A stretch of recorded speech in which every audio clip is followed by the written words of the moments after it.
నమస్తే మంచిగున్న రానుల్లా ఇక భాగ్యలక్ష్మి వచ్చిందంటే బరాబర్ వార్తలు పట్టుకొత్తది. చాలా వార్తలు ఉన్నాయి కానీ ముందుగాలైతే నెత్తికి తెలియొద్దాం. గఫార్ నడిచింది అరవింద్ సార్కు సీఎం సార్కు. సీఎం సార్కి ఇచ్చిండు అరవింద్ సార్ కౌంటరు. తెలంగాణలో మున్సిపల్ ఎలక్షన్లు ఎవరు ఎన్నుకుంటారో మరి జనాలు క్యాండిడేట్లను. తిట్టుకునే రాజకీయం అంటున్న టిల్లు ఓట్ల కోసం షెల్లతోటి పెట్టుకుండు లొల్లి. అన్నం తిన్న పిల్లగాళ్ళు షరీకైండ్రు దావకాన్లా. ఎన్నిసార్లు ఉంటారో మరి తిట్టించుకుంటా ఈ వార్డెన్లు మందికాన్లల్లా. నువ్వు ఎవలకేతో కాక ఓటు ఏ పార్టీని గెలిపిస్తావు అంటావు? ఏమోనే, ఎవలేం చేసిండ్రో ఎవలేం చేస్తాన్రో అర్థమైతలేదు. వాళ్ళే అని చేసినామంటే వీళ్ళు ఏం చేసిండ్రు, మేమే మొత్తం చేసినామని ఇంకోలు. వాళ్ళు దోసుకుంటుండ్రు, వీళ్ళు దోసుకుంటుండ్రు. అందుకే ఈ పారి మాకే మీ ఓటు అంటాండ్రు. మరి గింత గందరగోళం ఉంది కాక ఎవలకు ఓటయ్యన్నో అర్థమే అయితలేదు. ఇగో గియ్యే ముచ్చట్లు వినిపిస్తాన్నయుల్లా ఓటర్ల నడిమిట్లా. Revanth Reddy sir ప్రచారము, కరీంనగర్లా Bandi Sanjay sir, గజ్వెల్లులా Harish Rao sir, కామారెడ్డిలా KTR సార్లు ప్రచారం చేసిండ్రు. 11 తారీఖే ఎన్నికలుండే వరకు ఎవ్వరు తగ్గకుండా ప్రచారము రువ్వడి వెంచుతుండ్రు ముఖ్యమైన నాయకులందరూ. ఇటు రేవంత్ రెడ్డి సార్ వచ్చి కొన్ని ముఖ్యమైన పనులు ముందటేసుకొని అటెంక కార్ పాటోల మీద గరమైండు. చంద్రశేఖరరావు నిర్లక్ష్యానికి రంగారెడ్డి జిల్లా బలైంది. అందుకే ఈనాడు తుమ్మిడిహెత్తి దగ్గర మొదలు పెట్టాల్సిన ప్రాజెక్టును చిన్న కాళేశ్వరం మేడిగడ్డ దగ్గరికి తరలించండి. మంతని పెద్దలు శ్రీధర్ బాబు గారు ఇక్కడనే ఉన్నారు. మేడిగడ్డ సుందిల్లా అందారం ఆడ లిఫ్టులు బ్యారేజీలు కట్టిండు. కానీ మంతని నియోజకవర్గానికి గుంట భూమి కూడా నీళ్ళు ఇవ్వలే. 1,00,000 కోట్ల రూపాయలు ఖర్చు పెట్టి కాళేశ్వరం కట్టిండు. కట్టిన కాళేశ్వరం 3 ఏళ్లలోనే కూలేశ్వరం అయింది. 1,00,000 కోట్ల రూపాయలు గోదావరిలో కలిసిపోయినాయి. కేసీఆర్కు ఆ కాళేశ్వరం దెబ్బకు ఎర్రవల్లిలో 1000 ఎకరాల ఫామ్ హౌస్ వచ్చింది. ఆయన కొడుకుకు జన్వాడలో ఫామ్ హౌస్ వచ్చింది. ఆయన బిడ్డకు శంకర్పల్లిలో ఫామ్ హౌస్ వచ్చింది. ఆయన అల్లుడు హరీష్ రావుకు మొయినాబాద్లో ఫామ్ హౌస్ వచ్చింది. సడ్డకుని కొడుకు సంతోషరావుకు ఇవాళ 1,000 కోట్ల రూపాయల వ్యాపారాలు వచ్చినాయి. మాకు మాత్రం గోదావరి జలాలు రాలేదు.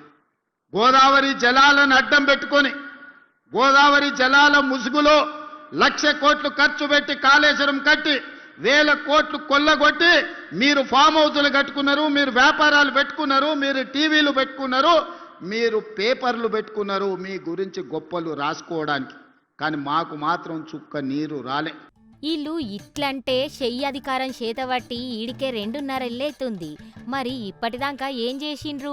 కుర్చీలో కూసున్న 100 రోజుల్లోనే 6 గ్యారెంటీలు చేస్తాం, ఇచ్చిన మాట నిలబెట్టుకుంటాం, మీ జీవితాలు మారుస్తాం, మాకే ఓటయ్యుండ్రని అడిగిండ్రు. మరి చేసిండ్రా అని మస్తు గరమైండు కేటీఆర్ సారు. 11 తారీఖు నాడు ఎలక్షన్ ఉన్నది కదా, మున్సిపల్ ఎలక్షన్. అందులో బాన్స్వాడలకు ఏం చెప్పంటే 4,000 రూపాయల పెన్షన్ వచ్చిన వాళ్ళందరూ 4,000 రూపాయల పెన్షన్ వచ్చిన వాళ్ళందరూ కాంగ్రెస్ పార్టీ కోటేయమని చెప్పిండు. కానీ 2,000 పెన్షన్ వచ్చిన వాళ్ళందరూ కారు గుర్తు కోటేయమని చెప్పిండు.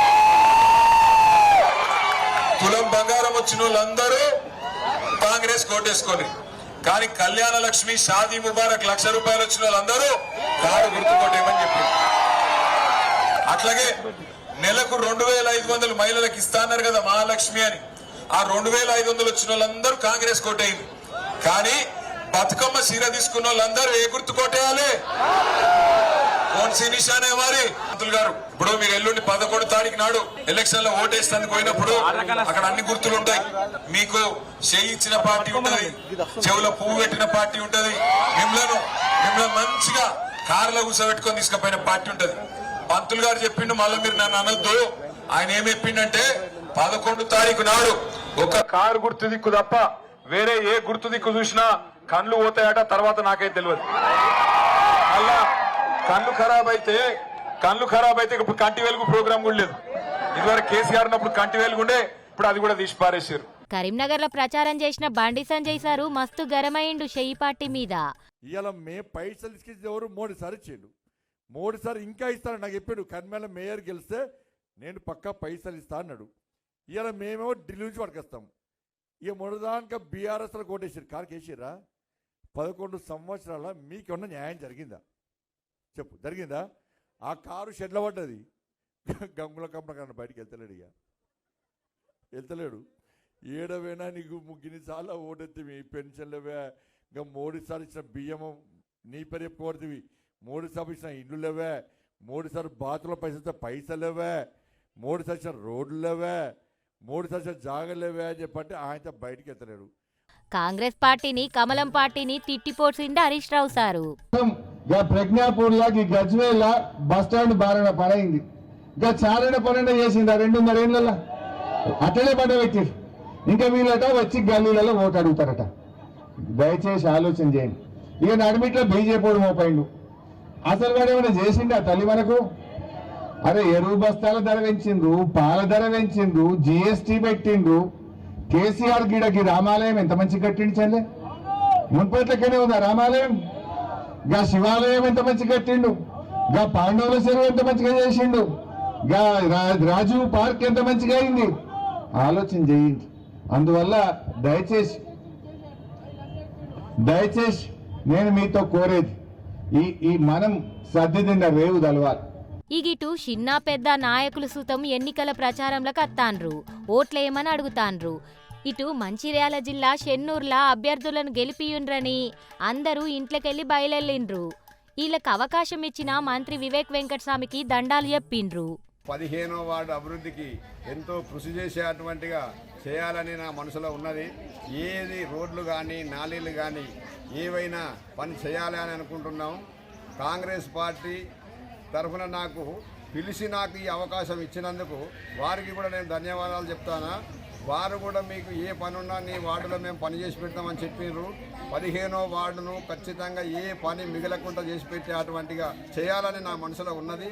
మొత్తం మీద ఎవలకు వాళ్ళు తిట్టిపోసుకుంటూ మన్నెత్తిపోసుకుంటూ వాళ్ళు ఏం చెయ్యలేదు, మేమే అన్నీ చేసినాం, మీరు మాకే ఓట్లెయ్యుండ్రి, మీరు మమ్మల్నే కనిపెట్టుకొని ఉండుండ్రి, మీ డెవలపింగు మేమే చూసుకుంటాం, మీ పనులు మా పనులు అనుకొని చేస్తామంటాన్రు.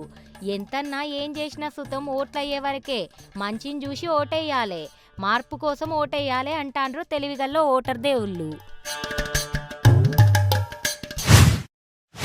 హబ్బా ఎలక్షన్లు చల్లగా ఉన్నా ఎన్నడైతాయో ఏందో, టీవీలు పెడదామంటే భయం, నాయకుల ముచ్చట్లే వినిపిస్తాన్నాయి. అలా వినిపిస్తే మంచిదే గాని గా తిట్లేందో రామ, చెవులకెంచి రక్తం గారెతట్టుంది. ఓలు లంగా అంటారు, ఓలు బద్మాష్ అంటారు. సరే మన తలకాయ నొప్పి ఎట్లా ఓతిరు గాని నిన్న సీఎం సారుకు అరవింద్ సారుకు తగ్గ ఫార్ నడిచినట్టే ఉంది. మరి వాళ్ళిద్దరు ఏమనుకుంటుండ్రో ఓ పారి ఇనుండ్రుల్లా. నిజామాబాద్ జిల్లా డిచ్పల్లి మండలం బర్దిపూర్లా ఎన్నో పనులు సాలి చేసిండు నిన్న సీఎం రేవంత్ రెడ్డి సారు. స్కూళ్లు, కాలేజీలు, సర్కార్ ఆఫీసుల శంకుస్థాపనలకు కోట్ల రూపాయల పనులు ముందటేసుకుండ్రు.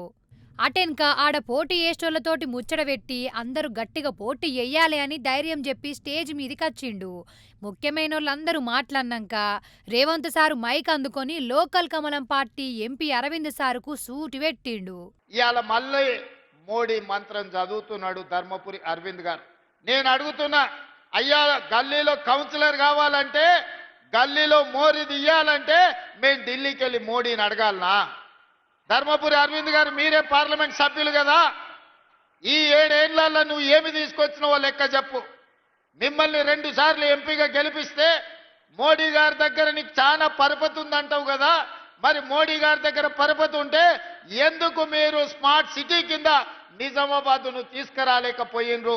95 సంవత్సరాల మున్సిపాలిటీకి ఒక స్మార్ట్ సిటీగా మీరు మోడీ దగ్గర సాధించలేకపోయినరు. మీ పరపతి ఉపయోగపడలేదంటే మళ్ళీ కార్పొరేటర్లుగా బీజేపీ వాళ్ళని ఎందుకు గెలిపించాలి అని చెప్పి ఈరోజు ధర్మపురి అరవింద్ గారిని నేను అడుగుతున్నా. ఇవాళ మీరే ప్రభుత్వం, మీరే ప్రధానమంత్రి, మీరే పార్లమెంట్ సభ్యులు, మీ సోదరుడు బండి సంజయ్ కేంద్ర మంత్రి, మీ నాయకుడు కిషన్ రెడ్డి గారు కేంద్ర మంత్రి. ఎందుకు తెలంగాణకు నిధులు తీసుకురాలే? ఎందుకు నిజామాబాద్లో ఉండే ఎయిర్పోర్టు ఈ రోజు వరకు మంజూరు జరగలేదు? ఇవాళ హైదరాబాద్లో మెట్రో విస్తరణకు ₹1 తీసుకురాలేదు. మూసి ప్రక్షాళనకు మీ 10 పైసలు తీసుకురాలే. రీజనల్ రింగ్ రోడ్డు గురించి చర్చనే లేదు. ఇవాళ నిజామాబాద్ ఔటర్ రింగ్ రోడ్డు గురించి కేంద్రం నిధులు తెస్తా అంటే మేము ఎవరమైనా వద్దన్నమా? గిన్ని మాటలు ఇన్నాక ఎంపీ అరవింద్ సార్ ఊకుంటాడా? సారు కూడా తగ్గేదేలే అన్నట్టు తిట్టి ఇడిసిపెట్టిండు. హౌలేకేంచి దిగుతే ఒట్టు పొట్టు పొట్టు తిట్టిండు. స్మార్ట్ సిటీ ఎవలు చేయబట్టత్తది, ఎవలు చివరకు ఓకే చెయ్యాలి అనేది అడిగి చదువుకున్నవా అంటాండు అరవింద్ సారు. ఇవాళ పొట్టోడు నిజామాబాద్ ఇందూర్లో వచ్చి మోర్లు సాగు చేసి కూడా మోడీ పేరు చెప్తాడు అరవింద్ అన్నాడు. మోర్లు సాగు చేస్తుంది మోడీ పేరు చెప్పడు. మోర్లు సాగు చేస్తుంది మోడీ పైసలు పంపుతాడు. నువ్వు పొట్టోడు వచ్చి సాగు చేయాలి. మరి మున్సిపల్ మినిస్టర్ ఓడు పొట్టోడే కదా, వచ్చి సాగు చేయాలి. తొండలిడితే సాఫ్ అవుతాయా? తొండలిడితే మోర్లు సాఫ్ అవుతాయా? చేయాలి. మరి నువ్వు జీతాలు కూడా ఇచ్చి సస్తలేవు మున్సిపాలిటీలో పనిచేసే వాళ్ళకి. మళ్ళీ మంత్రిత్వ శాఖ ఆయన దగ్గర పెట్టుకున్నాడు పొట్టోడు, నువ్వు పని మంతుడని. ఇక ఇష్టం ఉన్నట్టు మాట్లాడు. నిజామాబాద్ అట స్మార్ట్ సిటీ చెయ్యలేదు అరవింద్. అరే బేవకు చదువుకున్నోళ్ళకి చెప్పొచ్చు, చదువుకున్నోని చెప్పొచ్చు. ఇది కేటీఆర్ కల్వకుంట్ల సంకనాకితం చెప్పరాదు. స్మార్ట్ సిటీ సపోజ్ తెలంగాణకి 5 ఇచ్చింది అనుకో కేంద్రం, 5 సిటీలు ఏది చేయాలన్నది తెలంగాణ ప్రభుత్వం పంపాలరా బేవకూఫ్. ఏ సిటీలు మీరు చూస్ చేసి పంపాలా, మీరు పేర్లు పంపిన వాటికే వాళ్ళు కేంద్రం ఇస్తుంది. నామినేట్ మీరు చేయాలి. నన్ను అడుగుతా హౌలే చదువుకోరా నాయన. మొన్న వేయండి న్యూయార్క్ లేదు చదువుకున్న సంకనాకు వచ్చిండు. ఇక ఈ రకంగా టోటల్ గా దోపిడీ జరుగుతుంది తెలంగాణలో. కేసీఆర్ చేసిన దోపిడీల వాటా రేవంత్ తీసుకుంటున్నాడు. ఈ వాటా తీసుకొని తెలంగాణ ప్రజలకి పంగనామాలు పెట్టే కార్యక్రమం చేసుడు తప్ప రేవంత్ రెడ్డి తెలంగాణలో ఏం బిక్తలేడండి, ఏం బిక్తలేడు. హిందువులకి మోసం చేస్తున్నాడు, హిందీ దేవి దేవుళ్ళ మీద జోకులు చేస్తున్నాడు. ఓట్లు వేపించుకుంటందుకేమో అదే దేవి దేవుళ్ళ మీద ఓట్లు వేస్తున్నాడు. ఓట్లు వేపించుకున్న ఆ దేవి దేవుళ్ళ మీదనే జోకులు వేస్తున్నాడు. అరే నీ పాపం పండుతుంది, ఏదో రోజు దగ్గర పడుతుంది. మొత్తం మీద పొట్టోడు హౌలే అనుకుంటా బాగానే సూటి పెట్టి అడిగిన ప్రశ్నలకు సమాధానాలు ఇచ్చిండు పో అరవింద్ సారు. ఏందోనూ లాగి మున్సిపల్ ఎన్నికలు ఎన్నడైతాయో ఇలా తిట్టుకునుడు ఎన్నడు బంధు పడుతుందో. కానీ తిట్లతోటి పొద్దు పోతుందనబట్టే రాజకీయాలను బాగా ఫాలోయింగ్ అయ్యేటోళ్ళు. వీళ్ళేమన్నా మా పోరగాన్లా, మా ఇంట్లో పుట్టిన పోరగాన్లా? ఏదో హాస్టల్లో 4-5 ఏండ్లు ఉండిపోతారు. వీళ్ళకెందుకు తెల్లన్నం కమ్మటి కూరలు అనుకుంటాన్రో ఏందో గాని అన్నంలా పురుగులు, హాస్టల్లో తిప్పలు తప్పుతలేవు. అయినా అవ్వయ్య పిల్లగాళ్ళను చూస్తేందుకు పోయినప్పుడల్లా మేడం మేడం ఇప్పుడు మా పిల్లగాళ్ళందరికీ మీరే తల్లి తండ్రి, మేం కాదని చెప్పి మరొత్తరు. అసొంటోళ్ళు ఎట్లా చూసుకోవాలి? కానీ గీళ్ళు యుడుర్రి ఏం చేస్తాన్రో. అన్నంల పురుగులు, కూరల పురుగులు, సాంబార్ల బల్లి, ఎలకల కూర, రాళ్ళన్నం గివే ఇప్పుడు ఆటల పిల్లగన్ల కట్టాలు. 4 ఏండ్లుండే పిల్లగన్లకు ఎందుకు ఇన్ని సవలతులు అనుకుంటారో, లేకపోతే మన పోరగన్లు కాదు కానీ ఏది పడితే అది పెడతారో సమజ్గాక వచ్చింది. కానీ ఏడ చూసినా అన్నం తిన్న పిల్లగన్ల తిప్పలేగా అనత్తన్నాయి. బెల్లంపల్లి బాలికల హాస్టల్ సుతం గిదే కథ. చూడుర్రో పరి పిల్లగన్ల తిప్పలు.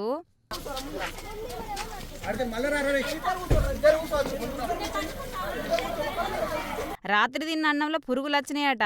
అప్పుడే 7కి ఫోన్ చేసి వార్డెన్ మేడం చెప్తే 10కి వచ్చిందట. మిల్ మేకర్ కూరలో పురుగులు వచ్చినాయి చూపిద్దామని డబ్బలు పెట్టి ఉంచిరట పిల్లగండ్లు. ఒక్కలకు కాదు అందరికి పురుగులే వచ్చినాయట. అంటే ఎంత జాగ్రత్తతో అండిరో అర్థం చేసుకోరు ఇక మీరే.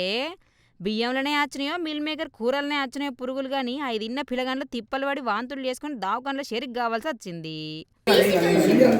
తీసి చూస్తే అందులో 5-6 పురుగులు అయితే ఇక అందరూ తీసి చూసేసరికి అందరికి ఇది మాది అబద్ధం అంటారని మేము తినకుండానే బాక్స్ పెట్టి వచ్చాము. అయితే మేడం హాస్పిటల్కి 108కి కాల్ చేయండి మేడం అని చెప్తే మేడం అన్నారు పరుగు పోతుంది అని వీళ్ళకి అందరికి ఒక్కొక్క ఇంజక్షన్ వేసి ఒక్కొక్క టాబ్లెట్ వేసింది. మేడంకి 7:30కి కాల్ చేసి 10కి వచ్చింది.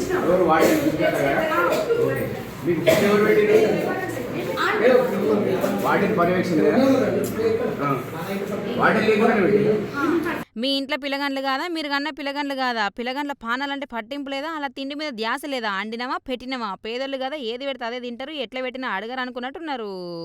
పాపం ఎన్నో దినాల్సింది ఈదతంతా అయినా సుతం చెప్పలేదు అట పిల్లగండ్లు.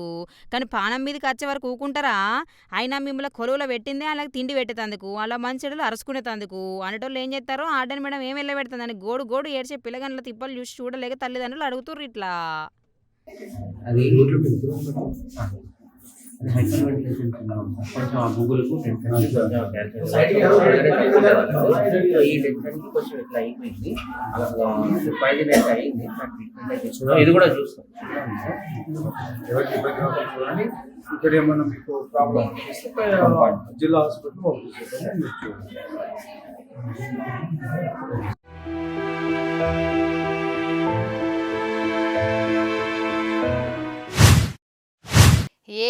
ఈ కోతులు సల్లగుండా గోన్ని కోతులు కాదులా మస్తు కోతులు వస్తున్నాయి. కోతులతోటి తిప్పలు చిన్నగా అయితే లేవు, ఊళ్ళల్లా ఆగమాగం చేస్తున్నాయి. మా ఇంటి పెంకలు మొత్తం తీసినాయి. నత్తే ఇంట్లోనే వాన పడుతుంది. ఇగో ఇప్పుడు ఈడ ఏమైందో తెలుసా? అడవిలుండే జంతువులు మొత్తం ఊళ్ళ మీదికొత్తానై ఆగమాగం చేత్తానై. పంటలు నాశనం చేసుడు, పిల్లగాండ్లను కొరుకుడు, పెంకలు తీసుడు. అబ్బా కోతులతోటి తరం అయితలేదు రైతులకు. ఆనలు వడక యూరియాలు లేక తిప్పలైతానై. మళ్ళా మీరేందే గిట్ల చేసిండ్రు? మాది వంగపల్లి గ్రామం. నా పేరు రఘుపతి అండి. నేను 10 ఎకరాలు మొక్కజొన్న ఆడమ్మగా విత్తనం వేశాను. ఈరోజు దాదాపు ఒక 200 కోతులు నా మొక్కజొన్న చేనులో పడి మొత్తం అన్ని నష్టం పరిచినాయి, విరిచేసినాయి. ఈ రోజున దాదాపు ఒక 50 నుంచి 60 వేల నష్టం కూడా నాకు జరిగింది. ఒకని గురించి కాకుండా అధికారులు కానీ, ప్రజాప్రతినిధులు కానీ రైతుల గురించి ఒక ఆలోచన చేసి ఈ కోతుల బెడదల నుంచి వెళ్ళి కాపాడాలని నా ఒకరి తరఫున కాకుండా రైతుల అందరి మేలు కొరకు నేను కోరుకుంటున్నాను. ఇక్కడి నుంచి అయినా కూడా పంట చేతికి వచ్చే సమయంలో ఇంత నష్టం జరగడం అనేది రైతుకి చాలా దెబ్బ మినిమం ఒక 50 నుంచి 60 వేల రూపాయల నష్టం జరుగుతూ ఉంది. ఇప్పుడు నాకు నేనంటే ఒక 10 ఎకరాలు వేసిన అనుకోండి, మిగతా వాళ్ళు 1 ఎకరం వేసుకున్న వాళ్ళు కూడా వాళ్ళు ఎంత నష్టపోవాలో కొంచెం ఆలోచన చేయండి. అధికారులు కానీ, ప్రజాప్రతినిధులకు కానీ ఇది ఒక వార్నింగ్ అనే కాకుండా మా మేలు గురించి, మా రైతుల గురించి ఆలోచన చేసి మా పంటల నుంచి మా పంట నష్టం కాకుండా మమ్మల్ని ఆదుకుంటారని వేడుకుంటున్నాను. హన్మకొండ జిల్లా కమలాపూర్ మండలం వంగపల్లి అనే ఊళ్ళే కోతుల బెడతతోటి రైతులకు మస్తు నట్టమైతాందట. మొత్తం జొన్నచేను మొత్తం పాడు చేసినా అని గోడెల్ల పోసుకుంటుండు నకీర్త రఘుపతి అనే రైతు. అజ్జజో కంకులైనయి కొన్ని, కానీ కొన్ని మొత్తం నేల కొరిగినాయి. మరి 200 కోతులత్తే గిట్లనే అయితది పటు. పంట చేతికచ్చే టైంలా కోతులు ఇట్లా చేసే వరకు నోట్లే మన్నుపడ్డట్టాయే. 50,000కెంచి 80,000 దాకా నట్టమైందంట రైతుకు.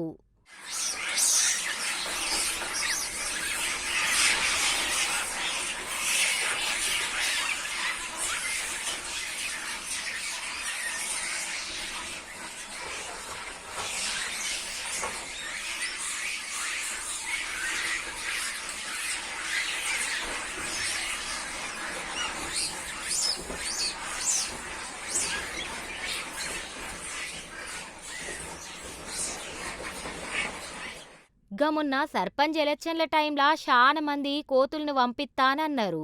మరి మీ సర్పంచ్ సాబ్లను పెద్ద సార్లను జర అరుసుకొని కోతులను పట్టుకొని అడవిలు ఇడిసిరాన్రని బతిమ్లాడుండ్రే, లేకపోతే పనులు ఏడైతాయి పటు.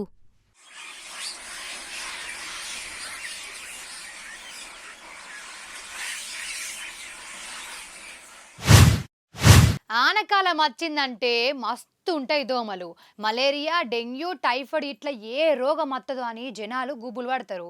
పిల్లగాండ్లకు రోగాలే, పెద్దలకు తిప్పలే. దావకాన్లా బెడ్లు సాలకుంటూ ఉంటారులా జరాలు వచ్చినోళ్ళు. కానీ గీలకు ఆనకాలం వచ్చినట్టే ఉందుల్లా ఎండాకాలం సుతం రాకముందు ఆనకాలం ఏంది అనుకుంటున్నారులే. అయితే చూడుండ్రి. అబ్బా లైన్లు పట్టిరు రేషన్ బియ్యానిక సర్కారులో ఎలక్షన్లు ఉన్నాయని చీరలు ఇస్తారు అనుకుంటారా? చీరలు కాదు కానీ రేషన్ బియ్యానికి. అయ్యో పాపం రేషన్ బియ్యం ఏమో కానీ ఉడకపోసి ఇబ్బంది పడతట్టే ఉన్నారుగా. చీర కొంగుతోటి తెచ్చిన సంచితోటి ఆధార్ కారట్లతోటి వేసుకున్న శాలువతోటి గాలి కొట్టుకుంటారు. ఉడకపోతే భరించలేక జనాలు అనుకుంటురా. కరెక్ట్ చూడురేది.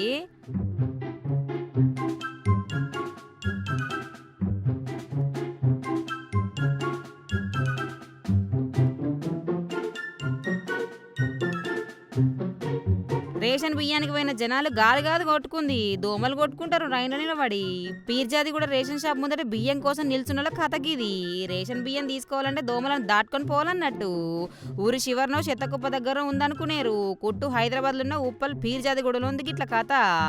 రోజంత దోమలు పెరుగుతున్నాయట, చీకటేందంటే తిప్పలు చెప్పతరం కాదట జనాలై.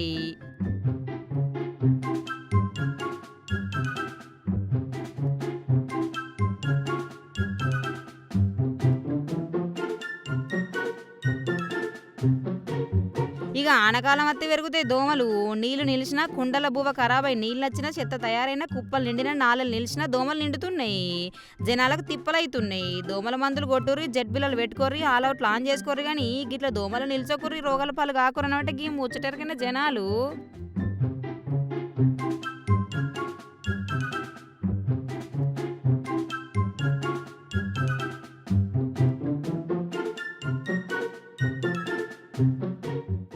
ఓం నమ శివాయ. ఆ శివయ్య ఎంత దయగల్ల దేవుడు, కోరిన కోరికలు తీర్చే తండ్రి ఆ పరమాత్ముడు. శివయ్య గురించి చెప్పేటందుకు మనం ఎంతగాని జనాలు జంతువులు అందరూ ఆ శివయ్య భక్తులే. శివనామస్మరణం చేసుకుంటా భక్తులుంటే పాములు ఏం చేస్తాయో ఎరికేనా? ఇగో గిట్ల చేస్తాయి. ఖాళీ జాగన కానొత్తాంది, జంతువులు అన్నారు ఏంద్రి అనుకుంటున్నారా? అగో చూడుర్రి, నాగరాజు నాట్యం చేసుకుంటా పోతున్నట్టున్నది. గిదేదో గుడి లెక్క ఉందనుకుంటాన్రా. రేణుకా ఎల్లమ్మ తల్లి గుడికి తల్లిని అలాగే శివయ్య తండ్రిని దర్శనం చేసుకునేందుకు వచ్చినట్టుంది పాము. అగో గటు చూడుర్రి, పాక్కుంట శివయ్య కళ్ళతానికి ఎక్కింది. అగో మెడలుండాల్సిన పాము శివయ్య పాదాల చెంత సేద తిరుగుతాంది. ఈ శివయ్య పాదాలు దాకంగానే పాముకు సుత శక్తి వచ్చినట్టుంది. అట్లనే ఉండిపోయింది కాసేపు. జనగామ జిల్లా బచ్చన్నపేట మండలం కట్కూరులో ఉండే రేణుకా ఎల్లమ్మ గుళ్ళే హల్చల్ చేసింది ఇట్లా నాగుంబాము. ఎల్లమ్మ తల్లికి మొక్కు పెట్టుకొని శివుడి మెడల కాలతాన ఎంత లేదన్నా 5 గంటల దాకా ఉన్నదా.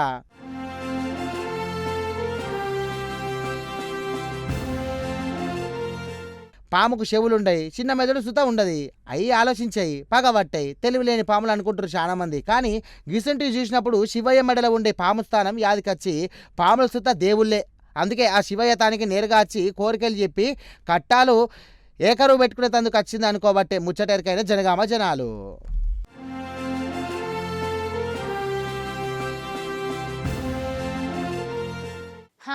వార్తలు చూసిర్రు కదా.